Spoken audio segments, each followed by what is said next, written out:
يا مساء الفل، ازيكم يا حلوين؟ عاملين ايه؟ يا رب دايما تكونوا بألف خير. النهارده هعمل معاكم وصفة من الكيكات، وصفة سهلة وبسيطة ومفيش فيها اي صعوبة خالص. هعمل معاكم النهارده جاتوه شاتوه، حاجة في منتهى الجمال واللذاذة كده.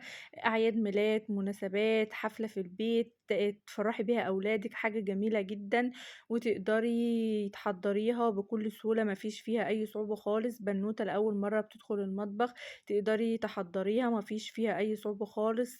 بيضة واحدة تعملي قالب الكيك اللي أنتِ شايفاه كل ده، يعني حاجة كده في منتهى الجمال، وسهلة جدًا واقتصادية ومش مكلفة خالص يعني، وهنعمل أحلى صوص شوكولاتة كده سهل وبسيط. ندخل على المقادير بتاعة الصوص بتاعنا، هابدأ بيه كده عشان يتقل ويبقى معايا كده حلو. اول حاجه معايا كوبايه من اللبن، ودي الكوبايه اللي معايره بيها السكر والكاكاو. معانا كوبايه من الزيت، ومعانا كوبايه من الكاكاو الخام مش محلى ويكون نوع كاكاو كويس، وكوبايه من السكر. هجيب الخلاط بتاعي كده زي ما انتم شايفين، وهنزل بيه بكوبايه الكاكاو بتاعتي وكوبايه السكر واللبن، وممكن انزل بالزيت لو انا يعني ايه، الخلاط بتاعي كويس وهيخلط المكونات بتاعتي على طول والصوص بتاعي. بس انا بحب انزل بيه سرسوب سرسوب كده، يعني عشان اضمن ان الخليط بتاعي هيتقل ويبقى حلو. ممكن نحط لبن بودر لو متوفر، بيعزز الطعم جدا وبيخلي طعم الصوص بتاعي في حتة تانية خالص. هاشغّل الخلاط كده زي ما أنتم شايفين، وأخلط كل المكونات مع بعضها، وهانزل بالزيت بتاعي سرسوب سرسوب كده لحد ما يتقل، وأحس إن خلاص مش هاحط زيت تاني. زي ما أنتم شايفين كده الصوص بتاعي تقل، أنا ما تقلتهوش أوي، هو حلو كده. هاخد منه كوباية كده على جنب أسيبها كده هاحتاجها في الآخر، وكوباية للجاتوه شاتوه بتاعي. الصوص حلو حلاوة، ما فيش جمال بعد كده، وصوص اقتصادي وسهل وحلو جدًا وموفر جدًا، جدًا. معايا كده الصوص بتاعي اللي فيه الخلاط ده اللي انا هحتاجه. معايا بيضة كده بدرجة حرارة الغرفة، هحطها كده في قلب الخلاط بتاعي. ومعانا واحدة من الفانيليا، ولو مش حابة تحطي فانيليا ما تحطيش، كده كده الكاكاو بيعزز الطعم او ما بيخليش في زفارة، بس حطي عشان تبقي ضامنة ان الكيك بتاعك حلو وريحته حلوة وجميلة. وهحط طبعا ربع كوباية كده من السكر تاني، وربع كوباية. هاخد الأول واحدة هوهوس كده بتعزز الطعم وبتودي الطعم في حتة تانية. لو مش متوفر ما تحطيش، هي مش أساسي في الوصفة بس بتدي طعم حلو جدا للكيكة بتاعتنا. وربع كوباية من اللبن، وربع كوباية من الزيت. وهخلط كل المكونات بتاعتي دي في الخلاط. ولو عايزة تحطي ربع معلقة خل كده، يعني بتخلي الكيك بتاعك هش. و3 معالق نسكافيه كده بيودي الكيك برضو في حتة تانية، هو مش أساسي بس طعمه حلو جدا وبيخلي الكيكة بتاعتنا طعمها حلو وجميل. هنضرب كل المكونات بتاعتنا كده مع بعض لحد يعني ما تدوب تماما، والسكر ينعم خالص، ولون الخليط بتاعي يبقى لونه فاتح كده. يعني كيكة سهلة وبسيطة مش هتاخد مننا اي وقت خالص. ده شكل الصوص بتاعنا بعد ما ضربته. لا تقيل ولا خفيف، حلو جدا، طعمه وريحته كده جمال، يعني حاجة جميلة، ولا كأنك حاطة عليه بيض خالص. زي ما انتم شايفين انا جايبه جنبي كوبايتين من الدقيق نخليهم كويس جدا. دقيق لجميع الاستخدامات، هاخد منه حوالي كوبايه، انا مش هنزل بالدقيق كله، على حسب كميه الخليط السائل بتاعنا اللي هيحتاجه. ومعانا باكت من البيكنج باودر، ممكن نحط كيك شيف في اي حاجة. ومعانا معلقتين كده من الكاكاو نعزز الطعم اكتر، ومعلقتين من النسكافيه. ولو مش حابة تحطي المعلقتين دول ما تحطهمش عادي، هو بس يعني انا حابة اعزز الطعم اكتر واخلي الكيك كلها عبارة عن كاكاو ونسكافيه، ويبقى ريحتها باينة وطعمها حلو. اما النسكافيه والهوز مش اساسي معانا في الوصفة. حسيت كده ان الخليط بتاعي محتاج معلقة كده من الدقيق تاني. الخليط بتاعي بيبقى تقيل شوية، بتاع الجاتوه شاتوه بيبقى تقيل شوية، لا خفيف ولا تقيل قوي، هو تقيل، يعني قوامه حلو جدا زي ما انتم شايفين. وطبعا انا مشغله الفرن على درجه حراره 170. اول ما بدات في الكيك قمت مشغلاه على طول. ودهنت القالب بتاعي، حطيت فيه معلقه سمنه ورشه دقيق كده زي ما انتم شايفين. لو حابه تحطي زيت اللي انت حباه، وهنزل بالخليط بتاعي كله كده زي ما انتم شايفين. هو الخليط بتاعي بيبقى تقيل شوية، حابة تحطيه في صينية تكون يعني واسعة زي بتاعتي عشان الخليط يبقى مفروض في الصينية كلها، عايزة في صينية عالية على حسب ما انت حابة. هنخبطه خبطتين كده عشان نطلع الهوا منه، او نعمله بخلة الاسنان او بخلة الشيش طاووق زي ما انتوا شايفين كده، عشان نتأكد ان مفيهوش هوا تماما.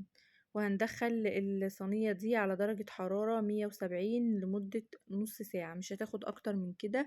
وطلعنا الصينية زي ما انتوا شايفين كده، والكيك بتاعنا طري وهش وحلو جدا.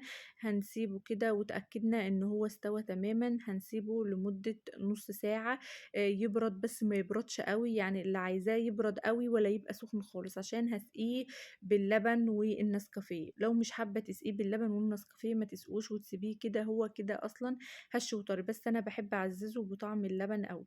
فهجيب الخلة بتاعت الاسنان كده واخرم الكيك كله عشان اسقي اللبن، اسقيه باللبن والنسكافيه. حابه تحطي لبن بس تمام، اما انا حابه احط اللبن مع النسكافيه، هيعزز لي الطعم قوي وهيودي الكيكه دي في حته تانية خالص.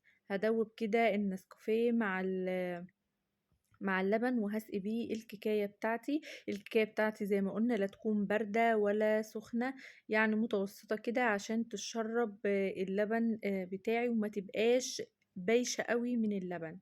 يعني هي حوالي ربع كوبايه كده هيكون حلو معاها.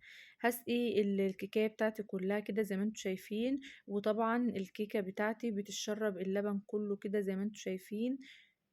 يعني كيكة سهلة ولذيذة كده زي ما انتوا شايفين، حلوة وطعمها طري وهش، ممكن تاكليها على كده اصلا. يعني حاجة كده في منتهى الجمال. وممكن طبعا زي ما هنعمل فيها كريم شانتيه والصوص بتاعنا، هسيبها طبعا في التلاجة لمدة نص ساعة تشرب اللبن بتاعه كله، واكون مجهزة لها كريم شانتيه. طبعا كوباية لبن مع كوباية كريم شانتيه متلجين، واضربهم كده لحد ما يعني على اقصى سرعة لحد ما يتقل معايا، وما اخفقش في الضرب قوي عشان ما تسلش والكريمة بتاعتي تفصل مني. زي ما انتم شايفين نزلت بالكريم شانتيه بتاعي، وهسويه كده في القالب بتاعي وهدخله في التلاجة لمدة ربع ساعة. وبعد كده هطلع الصوص بتاعي من التلاجة، وزي ما انتم شايفين الصوص تقل جدا. عايزة تحطيه كده تمام، بس من الافضل نحط عليه معلقتين لبن وندوبه لحد ما يفك معانا ويبقى خفيف، وفي نفس الوقت مش خفيف قوي، لان انا كده كده هحطه في التلاجة تاني وهيتقل، فما نخففوش قوي وفي نفس الوقت ما نسيبهوش تقيل. احط معلقة لبن كمان، حسيت ان هو لسه تقيل فاخفه كمان شوية، لان انا كنت سبته في التلاجة حوالي يجي ساعة على ما الكيك طلع وكده، فيعني اخد معايا نص ساعة. فطبعا خلاص كده الصوص بتاعي بقى جاهز، هنزل بيه كده على الكريم شانتيه بتاعي. طبعا الكريم شانتيه بتاعي ساقع والكيكايه ساقعه والصوص بتاعي ساقع، ما ينفعش اكون عامله لسه الصوص او يعني والكريم شانتيه لسه ما مسكش واحط الاتنين مع بعض، عشان ما يسيلوش الاتنين على بعض. لازم اخلي الكريم شانتيه يمسك شويه في التلاجة وبعدين انزل عليه بالصوص. زي ما انتم شايفين الصوص بتاعنا اقتصادي وحلو جدا وطعمه حلو وموفر جدا، وكيك اصلا اقتصادي. ويعني عملتي احلى صينية جاتو او قالب جاتو حلو وجميل، مفيش منه احسن من كده. هنحطه في التلاجة لمدة نص ساعة وبعدين هنطلعه. انا ما استبرتش عليه يعني حوالي ربع ساعة وطلعته كده زي ما انتم شايفين. الكيكة بتاعتي 3 طبقات، ممكن تستغني عن الكريم شانتيه، وممكن تحطي اي يعني تستغنى عن الكريم شانتيه وما تحطيش اي حاجه غير الصوص بس. وممكن اصلا تقدمي الكيكايه كده لوحدها، انا مش هحط عليها اي حاجه تاني، هو هستكفى بالصوص بتاعي بس. هقطع الكيكه بتاعتي زي ما انتوا شايفين كده، مش هحط، عايزه تزينيها باي حاجه زينيها، ممكن نحط هوهوز، ممكن نحط مثلا فارماسيه، ممكن تحط اي حاجه عندك حطيها يعني. بس انا اكتفيت بيها كده، هي اصلا حلوة وجميلة ومفيش فيها اي صعوبة خالص، وطعمها حلو جدا. زي ما انتوا شايفين الصوص نازل على الكريم شانتيه مش باين خالص.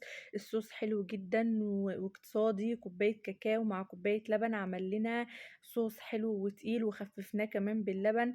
فهي كيكة اقتصادية وسهلة جدا، مش هتاخد منك اي وقت خالص. تقدري في اعياد، في مناسبات، في اي حفلة ليكي كده في البيت تفرحي بها الاولاد. حاجة حلوة جدا واقتصادية وسهلة. يا رب يكون الفيديو بتاعي نال اعجابكم، ما تنسوش اشتراككم في القناة واعجابكم بالفيديو عشان يوصل لكم كل جديد.